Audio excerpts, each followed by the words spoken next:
খুবই খারাপ অবস্থা। কালকে সুনামির মতো গুন্ডাগুলো ঢুকেছে। আমরা ছাত্ররা ওই ব্যারিকেডটাকে আটকে রেখেছিলাম, আমরা ছাত্ররা ব্যারিকেড করেছিলাম। যেভাবে পুলিশ পালিয়ে গেছিল, আমাদেরকে কোনো প্রোটেকশন দেয়নি। পুলিশ, কলকাতা পুলিশের যে ল্যাপস হয়েছে, কেন এই ল্যাপস হলো আমরা জানতে চাইছি। পুলিশ লুকিয়ে ছিল। সেন্ট্রাল বাহিনীর দাবি অবশ্যই আমরা রাখছি, কিন্তু আমরা পরিষ্কার চাইছি সিপির সাথে মিটিং হোক, সিপির সাথে মিটিং হয় ইমিডিয়েট বেসিসে। পুলিশ, কলকাতা পুলিশের যে ল্যাপস হয়েছে, কেন এই ল্যাপস হলো আমরা জানতে চাইছি।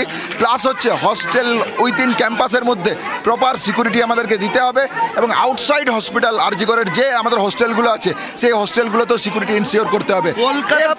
এর সাথে সাথে ডাক্তারি ছাত্রদের যেমন সিকিউরিটির প্রশ্ন আছে, সিস্টারদেরও সিকিউরিটির প্রশ্ন আছে। এই সিকিউরিটির প্রশ্নে আমরা তাদের সাথে সম্পূর্ণরূপে সহমত। কলকাতা পুলিশের ওপরে এই পরিমাণ অনাস্থা কেন? কেন সেন্ট্রাল বাহিনী চাইছো?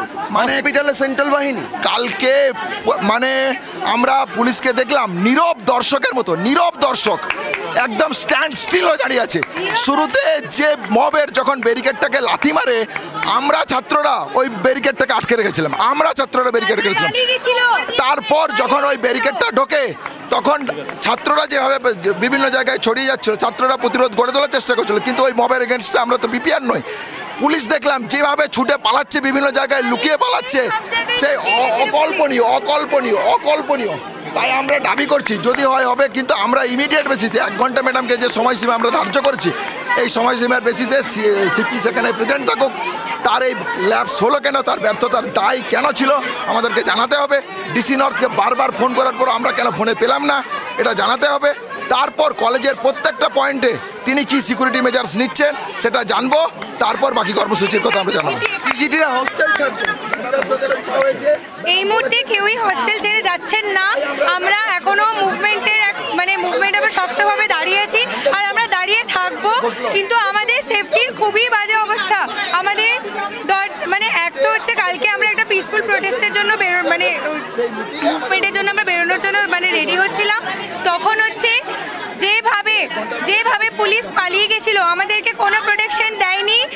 ছুটে ছুটে মব যেরকম আমাদের দিকে তাড়া করছিল, অনেকজন হার্টও হয়েছে, ইনজিওর্ড হয়েছে, ঢিল ছোড়া হয়েছে, ধাক্কাধাক্কি হয়েছে, মেরেছে। এরকম অবস্থায় আমাদেরকে ছেড়ে তারা ডিপার্টমেন্টে লুকিয়ে গেছিল। তাদেরকে পুলিশ লুকিয়ে গেছিল ডিপার্টমেন্টে যেখানে যেখানে পেরেছে তারা গিয়ে লুকিয়ে গেছে।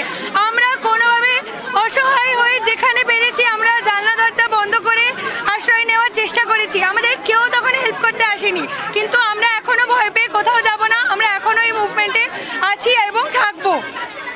আপনারা এই আতঙ্কের পরিবেশের মধ্যে কালকে রাতে তো প্রাণপণ চেষ্টা করেছেন যাতে কোনোভাবে বাঁচানো যায়, সেই সমস্ত চ্যাট আমরা দেখছিলাম যে আসছিল আমাদের কাছে। খুবই খারাপ অবস্থা। কালকে সুনামির মতো গুন্ডাগুলো ঢুকেছে।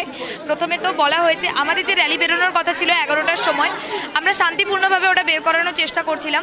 ওরা সামনে থেকে ঠিক যাচ্ছিলই না। এত বড় একটা র্যালি ওরা ঢুকিয়েছে সামনে, আরজিকরের সামনে। ওদেরকে বারবার রিকোয়েস্ট করা হচ্ছিল যে আপনারা চলে যান, সামনের দিকে এগিয়ে যান। ওদেরকে বারবার বলা হয়েছে যে সামনের দিকে এগিয়ে যেতে। ওরা এক বিন্দুও সরেনি। ওখানে পরিষ্কার উপর থেকে দেখা যাচ্ছে যে ভিডিও করছে, ওরা হাততালি দিচ্ছে, ওরা বোঝাও যাচ্ছে না যে ওরা কি বলছে। ওদেরকে বারবার রিকোয়েস্ট করা হয়েছে, কিন্তু যখনই এবার ব্যারিকেডের ওপরে যখন ওরা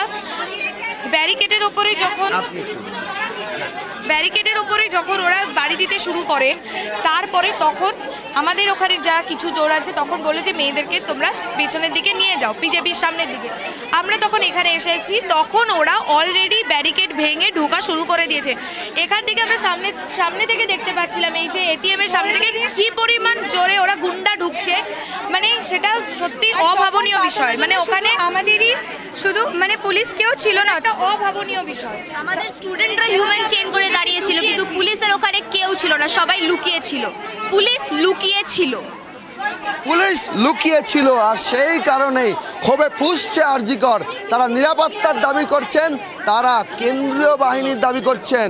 হাসপাতালে পুলিশ নয়, এবারে হাসপাতালে চিকিৎসক স্বাস্থ্যকর্মীরাও সাধারণ মানুষকে পরিষেবা দেওয়ার জন্য কেন্দ্রীয় বাহিনীর দাবি করছেন। ক্যামেরায় পিকুর সঙ্গে সৌরভ দত্ত, TV9 বাংলা, কলকাতা।